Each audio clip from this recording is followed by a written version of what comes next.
Hello बच्चों। तो पहले हमने जो टॉपिक पहले लेक्चर में जो हमने टॉपिक पढ़ा था कम्युनिकेशन का, वो क्या था? कम्युनिकेशन और उसके एलिमेंट्स क्या क्या हैं। अच्छा, अब हम जो हमारे सिलेबस के अकॉर्डिंग जो हमारा नेक्स्ट टॉपिक आता है जिसका नाम क्या है? Band width. ये बैंड विड्थ क्या होती है? ठीक है, बैंड विड्थ क्या होती है? बड़ी सारी फ्रिक्वेंसीज की रेंज, जिन फ्रिक्वेंसीज के अंदर अंदर आपका ऑपरेटिंग सिस्टम कोई भी डिवाइस है वो क्या करता हो, काम अच्छे से करे। तो हम क्या बोल सकते हैं?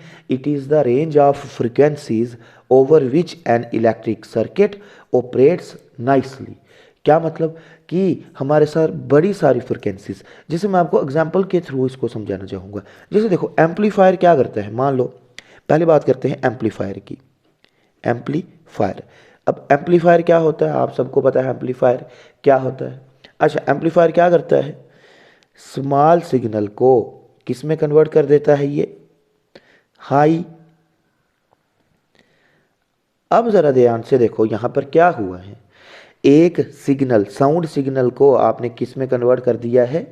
एक हाईली एम्पलीफाइड सिग्नल में कन्वर्ट कर दिया है। देखो जरा, इस वेव का एम्पलीट्यूड देखो जरा, और इस वेव का एम्पलीट्यूड देखो जरा। अच्छा, तो एम्पलीफायर का काम क्या होता है? सिंपली कि क्या करना है? सिग्नल के एम्पलीट्यूड को बढ़ाना है, मतलब वेव के एम्पलीट्यूड को बढ़ाना है। ठीक है। अच्छा, अब ये एम्पलीफायर काम, इसको क्या करना है? अब देखो, इसको काम करना है ना, वर्क करना है। इसको अगर किसी भी वेव, इसका काम क्या है? पहली बात तो ये कि किसी भी वेव के एम्पलीट्यूड को बढ़ाना है। जैसे स्पीकर नहीं होता है, अगर माइक में मैं बोलूँ आहिस्ता से, तो स्पीकर क्या करता है? बड़े बड़े जो एम्पलीफायर होते हैं वो क्या करते हैं? मेरी आवाज़ को बढ़ा देते हैं, ज़ोर से सुनाई देती है। बस ये काम होता है इसका, एम्पलीफायर का। अब देखो ज़रा, अब मैं आपको इसके थ्रू समझाना चाहूँगा कि बैंडविड्थ क्या होती है। ठीक है, अब देखो, एम्पलीफायर को क्या चाहिए होती है? एक फ्रिक्वेंसीज की रेंज चाहिए है। क्या चाहिए इसको? फ्रिक्वेंसीज की रेंज चाहिए है। इसकी रेंज क्या है? 300 हर्ट्स। फ्रिक्वेंसी का यूनिट आपको पता है, हर्ट्स है। 300 हर्ट्स से लेके ये 3100 हर्ट्स तक क्या करता है? अच्छे से काम करता है। मतलब 300 से लेके 3100 हर्ट्ज फ्रिक्वेंसी के बीच में कोई भी फ्रिक्वेंसी अगर इसको मिल रही होगी एम्पलीफायर को, तो ये क्या करेगा?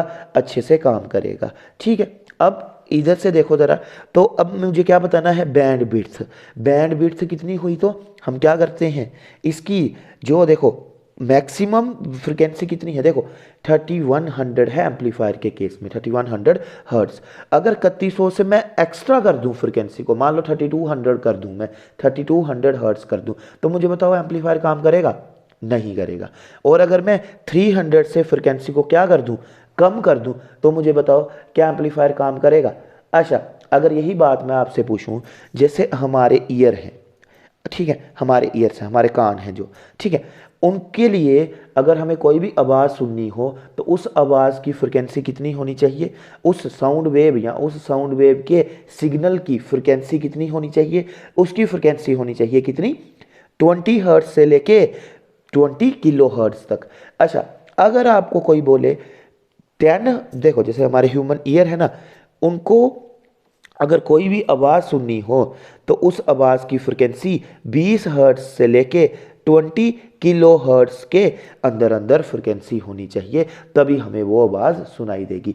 अगर मान लो कोई आवाज़ आ रही है, कोई साउंड आ रही है, उसकी फ्रिक्वेंसी 19 हर्ट्ज है, तो मुझे बताओ क्या हमें, हमारे कान उस आवाज़ को सुन पाएंगे? नहीं सुन पाएंगे।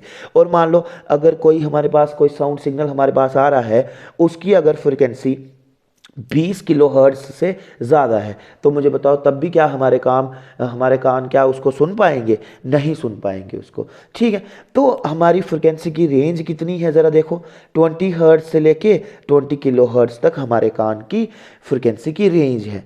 और इसी रेंज को हम क्या बोलते हैं? बैंडविड्थ बोलते हैं। मतलब हमारे कान की जो फ्रिक्वेंसी की रेंज है वो 20 हर्ट्ज से लेके 20 किलो हर्ट्ज तक ही रेंज है।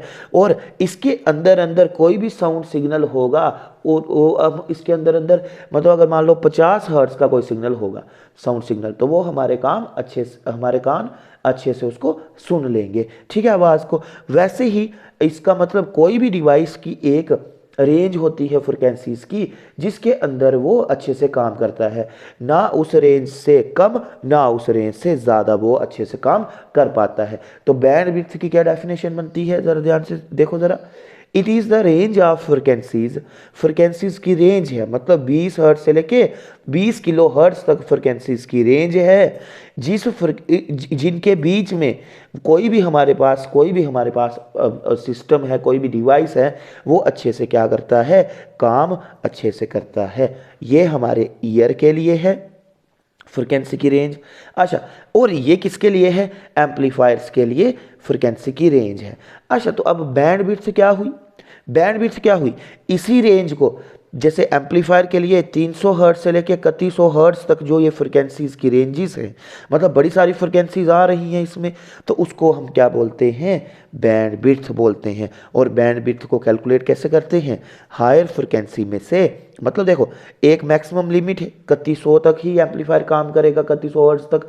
अगर मैं 3100 में से 300 को क्या कर दूं, माइनस कर दूं, हायर वैल्यू में से लोअर वैल्यू को माइनस कर दूं, तो मेरे पास क्या आता है, 2800 हर्ट्ज। तो इसको मैं क्या बोलूँगा, ये क्या आ रही है, मेरी बैंडविड्थ आ रही है। किसकी बैंडविड्थ आ रही है, एम्पलीफायर की। वैसे ही इस केस में आपने मुझे ईयर के केस में, हमारे ह्यूमन ईयर के केस में मुझे बताना है फ्रिक्वेंसी की बैंडविड्थ कितनी होती है, मतलब हमारी बैंडविड्थ कितनी है हमारे ईयर की। ठीक है, तो सिंपली करना कुछ नहीं है, जिस हमारा कान कितनी फ्रिक्वेंसीज के अंदर अंदर काम कर सकता है, 20 हर्ट्ज से लेके 20 किलो हर्ट्ज तक, मतलब 20,000 हर्ट्ज तक हमारा कान काम कर सकता है। ठीक है, तो अगर काम कर सकता है तो हमारी बैंडविड्थ कितनी हुई, 20,000 हर्ट्ज में से 20 को माइनस कर देंगे, तो जितना भी हमारा आंसर आएगा वो आपने मुझे बताना है कि कितने हमारे कान की बैंडविड्थ है। ठीक है, अब कुछ सिग्नल्स ऐसे हैं जिनकी बैंडविड्थ मैं आपको सिंपली बता दूंगा कि क्या क्या बैंडविड्थ है। पहले हम बात करेंगे बैंडविड्थ ऑफ किनकी, सिग्नल्स की बैंडविड्थ याद रखेंगे। जैसे हमने याद रखा ना, एम्पलीफायर की बैंडविड्थ कितनी है, 2800 हर्ट्ज, मतलब 2800 हर्ट्ज बैंडविड्थ है किसकी, एम्पलीफायर की। वैसे ही हमारे कान की बैंडविड्थ कितनी है, तो ये आप मुझे बताओगे, 20,000 हर्ट्ज माइनस 20 हर्ट्ज। ठीक है, तो ये कितना आता है, इसका आंसर आपने मुझे बताना है। ठीक है, अब आती है कुछ हमारे पास जो सिग्नल्स हैं उनकी बैंडविड्थ निकालते हैं। बैंडविड्थ बेसिकली सिंपली क्या हुआ कि एक फ्रिक्वेंसी की रेंज, बड़ी सारी फ्रिक्वेंसीज होंगी जिनके बीच में कोई भी जो डिवाइस है वो क्या करे, अच्छे से काम करे, उसको बोला जाता है बैंडविड्थ। और निकालते कैसे हैं, हायर फ्रिक्वेंसी से में से माइनस करते हैं लोअर फ्रिक्वेंसी को। ठीक है, अब बात करते हैं बैंडविड्थ ऑफ सिग्नल्स की। ठीक है, डिफरेंट टाइप्स ऑफ सिग्नल्स होते हैं हमारे पास। जैसे फॉर एग्जांपल पहले मैं बात करता हूं कौन सा सिग्नल, स्पीच सिग्नल। कौन सा सिग्नल, स्पीच सिग्नल। जो मैं जैसे मैं अभी बोल रहा हूं, तो मेरा जो ये सिग्नल है, जो मैं बात कर रहा हूं, इस सिग्नल की बैंडविड्थ कितनी होगी, रेंज कितनी होगी। ठीक है, तो इसकी कितनी रेंज होगी, इस सिग्नल की, स्पीच सिग्नल की जो बैंडविड्थ होगी वो मैं डायरेक्ट लिखूंगा, रेंज नहीं लिखूंगा जैसे इधर लिखा है 300 से लेके 3100 हर्ट्ज तक। सिंपली क्या लिखूंगा, जो माइनस करके रिजल्ट आता है हायर फ्रिक्वेंसी में से, लोअर फ्रिक्वेंसी को माइनस करके जो रिजल्ट आता है, मतलब बैंडविड्थ लिखूंगा डायरेक्टली। तो जो मैं बात कर रहा हूँ, जो स्पीच दी जाती है, उस स्पीच सिग्नल की बैंडविड्थ कितनी होती है, 2800 हर्ट्ज। तो देखो कितनी सिंपल सी बात है, एम्पलीफायर की जितनी बैंडविड्थ होती है उतनी ही स्पीच सिग्नल की क्या होती है, बैंडविड्थ। अब बात करते हैं किसकी, दूसरा सिग्नल ले लेता हूं मैं, कौन सा, म्यूजिक सिग्नल, जो हम गाने सुनते हैं। ठीक है, उस म्यूजिक सिग्नल की बैंडविड्थ कितनी होती है, तो उसकी बैंडविड्थ कितनी होती है, 20 किलो हर्ट्ज। ठीक है, ये किसके लिए हमने बताया है, म्यूजिक सिग्नल्स के लिए। और खुद देख रहे हो म्यूजिक सिग्नल्स की बैंडविड्थ बहुत ही ज़्यादा होती है। ठीक है, अच्छा अब बात करते हैं किसकी, तीसरा सिग्नल हम बात करते हैं टीवी सिग्नल की। जो टीवी में सिग्नल आते हैं, कौन कौन से सिग्नल आते हैं, उसमें दो सिग्नल आते हैं, ऑडियो और वीडियो सिग्नल। तो अब खुद सोचो ज़रा, ऑडियो और वीडियो दोनों चीज़ें आनी चाहिए, तो फ्रिक्वेंसीज की रेंज क्या होनी चाहिए, बहुत ज़्यादा रेंज होनी चाहिए। तो उसके लिए टीवी सिग्नल के लिए बैंडविड्थ कितनी होती है, 4.2 मेगा हर्ट्ज। ठीक है, किलो के बाद क्या आता है, मेगा। जैसे कैसे याद रखना है कि जैसे हमने याद रखा होता है किलो बाइट, के बी, फिर क्या आता है एम बी, मेगाबाइट, फिर कौन आता है जी बी, गीगाबाइट, फिर जी बी के बाद क्या आता है टी बी, टेराबाइट। वैसे ही हर्ट्स के बाद क्या आता है, किलो हर्ट्स, ठीक है, हायर मल्टीपल बोल रहा हूँ मैं।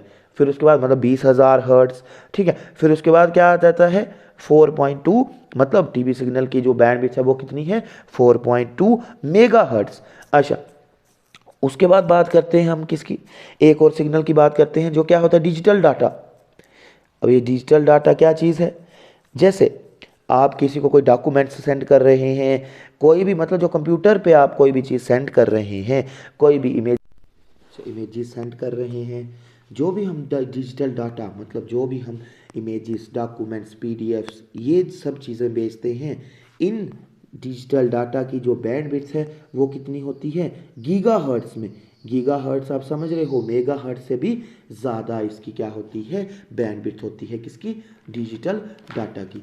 अच्छा, अब बात कर लेते हैं जो हमारे पास ट्रांसमिशन मीडियम होते हैं। ट्रांसमिशन मीडियम क्या क्या होते हैं जिनके ज़रिए हम सिग्नल को भेज सकते हैं, जैसे वायर्स हो गई, फ्री स्पेस, हवा में भी हम सिग्नल को भेजते हैं, वायर्स के रास्ते भेजते हैं, और क्या होता है ऑप्टिकल फाइबर्स के ज़रिए हम सिग्नल्स को भेजते हैं, ठीक है। तो पहले बात करते हैं बैंडविड्थ ऑफ ट्रांसमिशन मीडियम। जो हमारे पास ट्रांसमिशन मीडियम है जिनके रास्ते हम सिग्नल को भेजते हैं, जिनके द्वारा हम सिग्नल्स को भेजते हैं, पहले बात करते हैं किनकी, वायर्स की। तो वायर्स की बैंडविड्थ कितनी होती है 750 मेगा हर्ट्ज़। वायर्स की जो बैंडविड्थ होती है वो फ्रिक्वेंसीज की रेंजेस होती हैं जो वो कितनी आती हैं 750 मेगा हर्ट्ज़ आती है वायर्स के लिए बैंडविड्थ। अच्छा, और कौन सा तरीका है किस रास्ते भेज सकते हो आप, फ्री स्पेस, ईयर में भी आप सिंपली सिग्नल को भेज सकते हो। और फ्री स्पेस की बैंडविड्थ कितनी होती है, बैंडविड्थ सिंपली मतलब क्या है कि कोई चीज़ कितना अलो करती है, कितना अलो करती है किसी सिग्नल को भेजने में। अगर आप यहाँ से कोई सिग्नल भेज रहे हो तो उस सिग्नल को ट्रैवल होने में या एक जगह से दूसरी जगह में पहुँचने के लिए उसके लिए कितना रास्ता है। जैसे मान लो रामनगर से आपको उधमपुर जाना है सपोज करो, तो आप किसी रास्ते से जाओगे ना, तो वो जो रोड है उस रोड की विड्थ कितनी है, वो कितना चौड़ा रोड है वो देखना है आपने, ठीक है। अब मैं बोलूँ आपको कि जैसे मान लो मैं बोलूँ रामनगर से 5 बसें एक साथ भेजनी है, तो क्या पॉसिबल है, नहीं है। पर जम्मू हाईवे में अगर 5 बसेस या 4 या 3 बसेस भेजनी हो तो वो इसलिए हम भेज सकते हैं एक साइड से ही। पर अगर रामनगर से उधमपुर तक भेजनी है तो हम नहीं भेज पाएंगे, क्यों, क्योंकि रास्ते की विड्थ क्या है, कम है।